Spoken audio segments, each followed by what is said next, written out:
Hello friends, तो मैं आपके दोस्त होस्ट मैगजीन फैशन हैबिट से देवांशी। तो कैसे हो आप सब? कि आप सब बहुत ही अच्छे होंगे और आप सबको तीज की बहुत बहुत बधाई, बहुत शुभकामनाएं हो। तो आज है हरियाली तीज, आज है 21 अगस्त और आज है हरियाली तीज। तो ये मेरा डे लुक है, आप देख सकते हो। तो डे लुक में मैंने सूट पहना है क्योंकि काम बहुत हो जाता है तो बच्चों के साथ थोड़ी सी मुश्किल आ जाती है। तो अभी इवनिंग में जब हम पूजा करेंगे तो उस वक्त पूजा के टाइम मैं साड़ी पहनूंगी। साड़ी मैंने आपको दिखाई हुई है पहले से ही, तो वही साड़ी मैं वेयर करूँगी शाम के टाइम पहनूंगी। तो डे लुक में मैंने ये सूट पहना है जो ग्रीन कलर का है, आप देख सकते हो। कलर देख लो ना, बाकी सेम नीचे ग्रीन कलर का है, ये गोल्डन कलर का है। तो आज हम बात करने वाले हरियाली तीज की कथा के बारे में। जैसे कि आपको पता है, आपने थंबनेल टाइटल देख के पता चल गया होगा कि आज हम बात करने वाले हैं तीज की कथा के बारे में। तो आज हम इसके बारे में बात करेंगे। लेकिन अगर आप पहली बार मेरे चैनल पर, तो ये मेरे channel magazine and fashion habits और मैं हूँ आपके दोस्त देवांशी।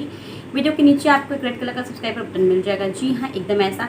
इस बटन को प्रेस करके चैनल को सब्सक्राइब कर लेना और बेल आइकन को प्रेस करना बिल्कुल मत भूलना। हरियाली तीज का जो व्रत है वो भादो मास के शुक्ल पक्ष में पड़ता है। सुहागन स्त्रियों के साथ साथ में कुंवारी स्त्रियां भी अपने अच्छे वर्ग की प्राप्ति के लिए तीज का व्रत कर सकती हैं और करती भी हैं। पार्वती जी ने सबसे पहले इस व्रत को शंकर जी को प्राप्त करने के लिए इस व्रत को किया था और ये मान्यता है कि इस व्रत को करने से आपको शंकर जी जैसा वर प्राप्त होता है और बाद में लोग शिव लोग को प्राप्त होते हैं सच्चे मन से इसकी पूजा करने पे और प्रार्थना करने पे। तो पूजा पाठ अपने जैसे करते हैं, सबकी अलग अलग रीति रिवाज आप वैसे कर सकते हो। कथा के बारे में आज हम बात करते हैं, मैं सिर्फ आपको कथा सुनाऊंगी। चलो स्टार्ट करते हैं आज की ये हरियाली तीज की कथा। हरियाली तीज से जुड़ी एक कथा बहुत ही प्रसिद्ध है। कथा के अनुसार मान्यता ये है कि भगवान शिव ने माता पार्वती जी को उनके पिछले जन्मों का स्मरण कराने के लिए तीज की कथा सुनाई थी। एक बार की बात है कि माता पार्वती ने अपने पूर्व जन्म के बारे में याद करने में असमर्थ थी। तब भोलेनाथ जी ने माता जी से कहा कि हे पार्वती, तुमने मुझे प्राप्त करने के लिए 107 बार जन्म लिया था, लेकिन तुम मुझे पति रूप में प्राप्त ना कर सकी। लेकिन 108वें जन्म में तुमने पर्वतराज हिमालय के घर में जन्म लिया और मुझे वर के रूप में प्राप्त करने के लिए घोर तपस्या की। भगवान शिव जी आगे कहते हैं कि हे पार्वती, तुमने अन्न जल का त्याग कर पत्ते खाए और सर्दी, गर्मी और बरसात में तुमने हजारों कष्ट सहकर अपने वचन पर अडिग रही। तुम्हारे कष्टों को देखकर तुम्हारे पिताजी बहुत दुखी थे। तब नारद मुनि तुम्हारे घर पधारे और कहा कि मुझे भगवान विष्णु ने भेजा है। उन्होंने मुझसे कहलवाया है कि वह आपकी कन्या से प्रसन्न है और विवाह का प्रस्ताव भेजा है।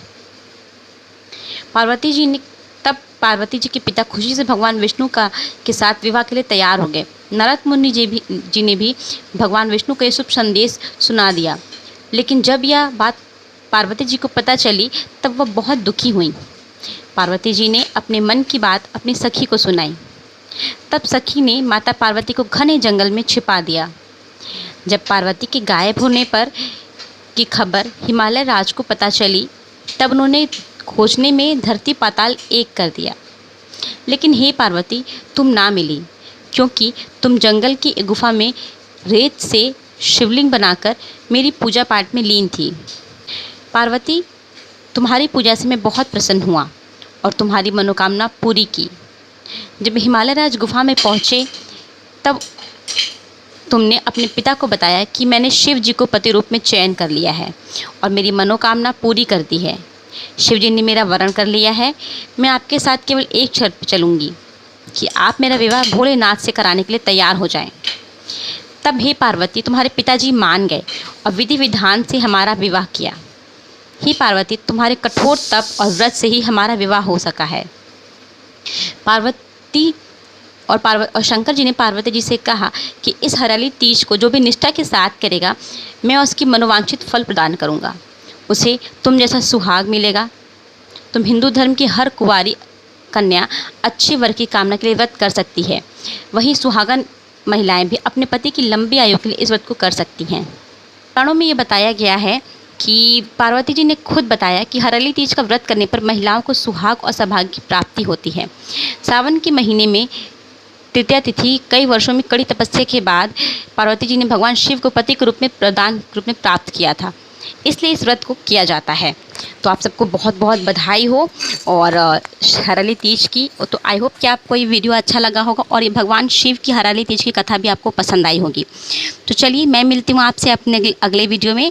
अगर आपको वीडियो अच्छी लगी है तो वीडियो को लाइक करिएगा, चैनल को सब्सक्राइब करना बिल्कुल मत भूलिएगा। मैं मिलती हूँ आपसे अपने अगले वीडियो में। भगवान शंकर सबकी मनोकामना पूरी करें। हरियाली तीज की सबको बहुत बहुत बधाई हो। Bye bye, take care, thanks for watching.